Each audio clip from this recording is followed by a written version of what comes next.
सूत उवाच। वेदव्यास जी महाराज अपनी कुटिया पर बैठे हैं। कहाँ पर है इनकी कुटिया? बद्रिकाश्रम, माणागांव, व्यास गुफा, सम्याप्रास नामक वो स्थान ब्रह्म नदी के तट पर। आज आप जाएंगे तो वहाँ पर देखेंगे वहीं से सरस्वती नदी का भी उद्गम स्थान भी है। कि ब्रह्म नद्यां सरस्वत्यां आश्रमः पश्चिमे तटे और सम्याप्रास इति प्रोक्त ऋषीणां सत्रवर्धनः।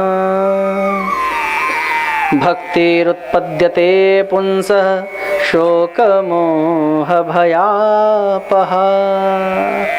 ऐसे उस दिव्य स्थान में श्री वेदव्यास जी महाराज ने भगवान श्री नारायण के श्री चरणों का स्मरण किया है। तो वेदव्यास जी महाराज के हृदय में भागवती गंगा बहने लगी।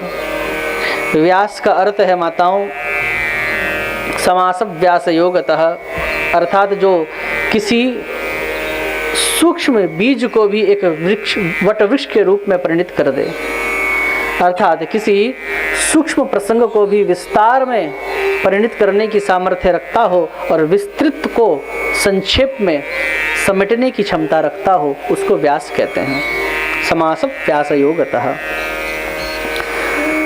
तो नारद जी ने उन वेदव्यास जी महाराज को भागवत के 4 बीज प्रदान किए। ये कौन से बीज हैं? जो नारायण ने सृष्टि के प्रारंभ में ये कहकर ब्रह्मा जी को प्रदान किए थे कि हे ब्रह्मा जी तुम सृष्टि की रचना करो। ब्रह्मा जी ने कहा कि महाराज ये काम मुझे न सौंपो, क्योंकि जहाँ पर सृष्टि होती है वहाँ पर मोह होता है। मैं संसार की सृष्टि करूँगा, शंकर जी संहार कर देंगे तो फिर शोक होगा। सृष्टि का नाश होने पर शोक होता है। जैसा मैंने निवेदन किया था, हमारी संतान को यदि कुछ भी हो जाए तो हमको शोक होता है, पड़ोसी की संतान को होने पर इतना नहीं होता। क्यों? क्योंकि हमारी संतान हमारी उत्पत्ति है। तो ब्रह्मा जी ने कहा मैं संसार की उत्पत्ति करूंगा, शंकर जी तोड़ फोड़ देंगे तो फिर शोक होगा। तब भगवान नारायण ने ब्रह्मा जी को ये 4 श्लोक भागवत के बीज, जिसको चतुश्लोकी भागवत कहते हैं, ये प्रदान करते हुए कहा कि तुम इस बीज को अपने अंतःकरण में धारण करो, इससे तुमको शोक नहीं होगा। तो वही बीज आज नारद जी ने, क्योंकि नारायण से ब्रह्मा जी को प्राप्त हुए, ब्रह्मा जी ने अपने पुत्र नारद जी को वो बीज प्रदान किए और आज नारद जी ने मानो प्रभु की प्रेरणा से ही खिन्न मना वेदव्यास जी को भागवत के बीज प्रदान किए। 4 श्लोक हैं मात्र, और उन 4 श्लोकों का ही विस्तार वेदव्यास जी ने किया। जैसा मैंने आपसे निवेदन किया कि संक्षेप को विस्तार करने की जिसमें क्षमता है उसे व्यास कहते हैं। तो 4 बीज जब व्यास जी को प्राप्त हुए तो उस 4 श्लोकों को श्री वेदव्यास जी महाराज ने 18,000 श्लोकों में परिणित कर दिया। ये भागवत है, इसमें 18,000 श्लोक हैं। प्रेम से कहिए राधे राधे। और कालांतर में इस भागवत को श्री सुखदेव जी महाराज को श्रवण कराया।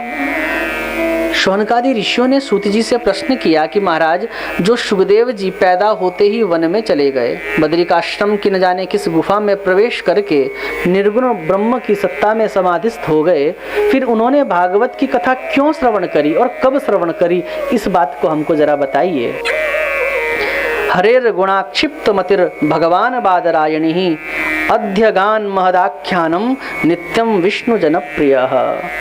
तो यहाँ पर सूत जी ने कहा है इसके लिए हमको कथा परीक्षित के जन्म से लेनी पड़ेगी। तो फिर कथा प्रसंग को मोड़ा है और फिर गए हैं कि परीक्षितोतराजरसेर जन्म कर्म विलापनम संस्थां च पांडुपुत्राणां वक्षे कृष्ण कथोदयम। बोले परीक्षित के जन्म की कथा हमें श्रवण करानी चाहिए, जहाँ से फिर कृष्ण कथा का उदय होता है। तो फिर महाभारत का प्रसंग श्रवण करा रहे हैं। माताओं, जहाँ पर महाभारत समाप्त होती है वहाँ से भागवत शुरू होती है। तो अब ले गए हैं महाभारत की ओर, जहाँ से परीक्षित का जन्म होगा। कि यदा मृधे कौरवसिञ्जयानां वीरेष्वथो वीरगतिं गतेषु वृकोदरा विद्धगदाभिमर्श भग्नोरुदण्डे धृतराष्ट्रपुत्रे।